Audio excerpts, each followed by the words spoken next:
No sé si el balazo venía de allá o venía de aquí, no me di cuenta, o de allá. El hecho es que aquí cayó, aquí.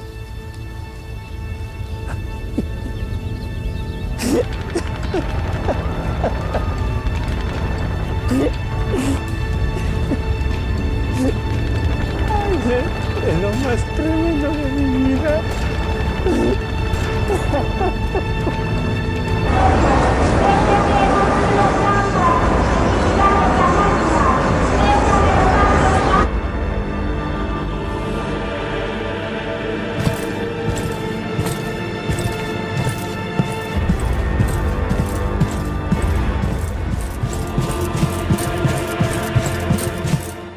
México, 1968. Un año que marcaría para siempre la historia de este país. Un movimiento estudiantil sin precedentes se levantó para desafiar al régimen autoritario que gobernaba con mano de hierro. Jóvenes idealistas, hartos de la represión, la falta de libertades y el inmovilismo político, salieron a las calles a exigir democracia y respeto a sus derechos. Lo que siguió fue una escalada de protestas masivas y enfrentamientos brutales que estremecieron a la nación entera. Esta es la crónica de aquellos hechos que definieron una gran generación. Todo comenzó el 22 de julio de 1968, con un enfrentamiento entre estudiantes de la Universidad Nacional y un granadero en las cercanías del campus. Los jóvenes respondieron con manifestaciones exigiendo un diálogo con las autoridades para tratar los problemas de la educación pública. Pronto se agregaron nuevas demandas como libertad de expresión, desmilitarización de las escuelas y un alto a la creciente represión policial contra los movimientos sociales. Las causas sociales y políticas que gestaron el movimiento estudiantil de 1968 eran profundas y se habían gestando por años. Tras más de 3 décadas bajo el régimen autoritario y de partido único del PRI, la falta de libertades fundamentales, la no apertura democrática y la represión a cualquier voz disidente habían generado un creciente descontento social, particularmente entre los jóvenes estudiantes universitarios. Esta juventud, cada vez más educada y consciente de los problemas nacionales, exigía una verdadera participación ciudadana al respecto del disenso y la transición hacia un sistema más libre y plural. Las protestas iniciales, aunque enfocadas en temas estudiantiles y pacíficas, fueron respondidas con una desmedida y justificada violencia por parte de los cuerpos de seguridad del Estado autoritario. Se registraron las primeras detenciones masivas, agresiones brutales e intentos de acallar por la fuerza al movimiento. Esta severa represión, lejos de amedrentarlos, avivió aún más las llamas de la rebelión estudiantil. Para el 13 de agosto, más de 300,000 jóvenes de todas las universidades capitalinas se manifestaron en el emblemático Zócalo de la Ciudad de México.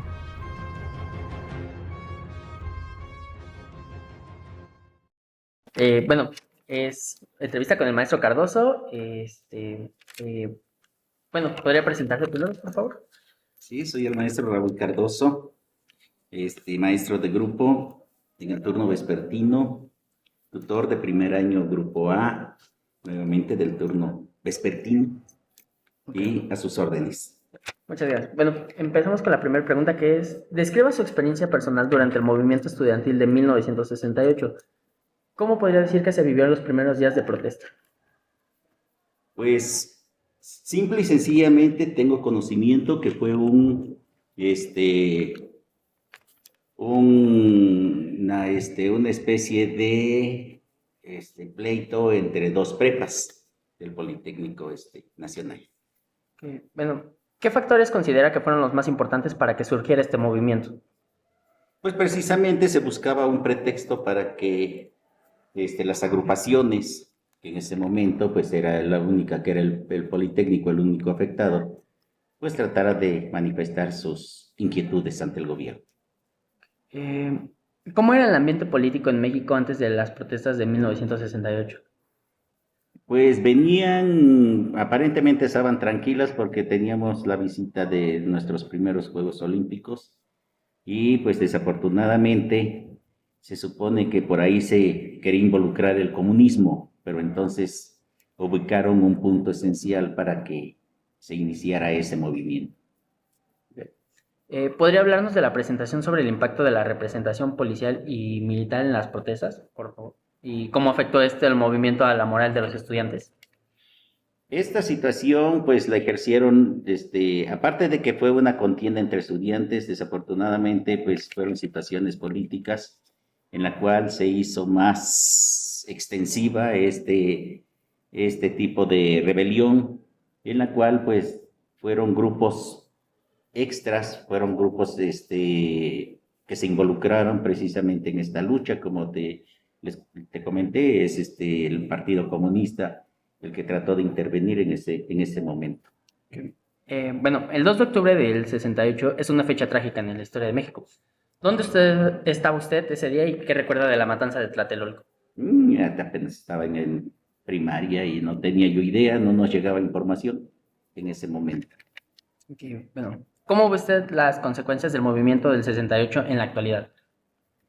Pues cuidar simple y sencillamente la apariencia en la cual cuando se tiene alguna inquietud de situación tanto estudiantil en lo político, pues tratar de ubicar lo que son cada uno de los movimientos, ¿sí? No buscar la manera en la cual involucrarse y menos permitir que partidos políticos extraños pues traten de intervenir con tal de buscar un fin, una ganancia.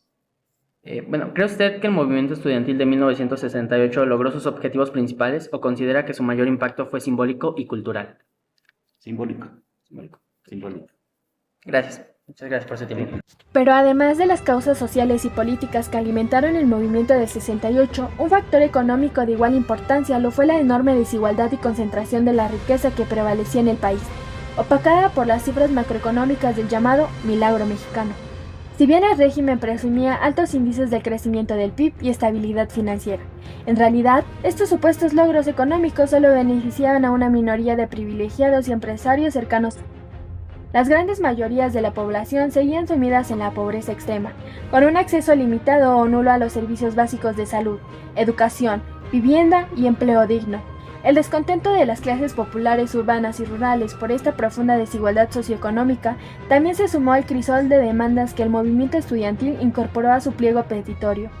Frente a la creciente ola represiva gubernamental, las exigencias iniciales en el ámbito educativo se radicalizaron y ampliaron al pedir la destitución de los líderes policiales, señalados como los principales responsables de los abusos y violaciones a los derechos humanos. También se exigió la libertad de los presos políticos y la celebración de un diálogo público con el presidente Gustavo Díaz Ordaz, para negociar las múltiples demandas sociales y políticas. El mandatario priista, fiel a su autoritarismo, se negó rotundamente, tildando a los manifestantes de comunistas. La respuesta no se hizo esperar. El 26 de julio el ejército y policía sofocaron brutalmente una marcha en la zona rosa, con 28 heridos. El 27 de agosto, un mitin en Tlatelolco fue atacado con gases y decenas detenidos.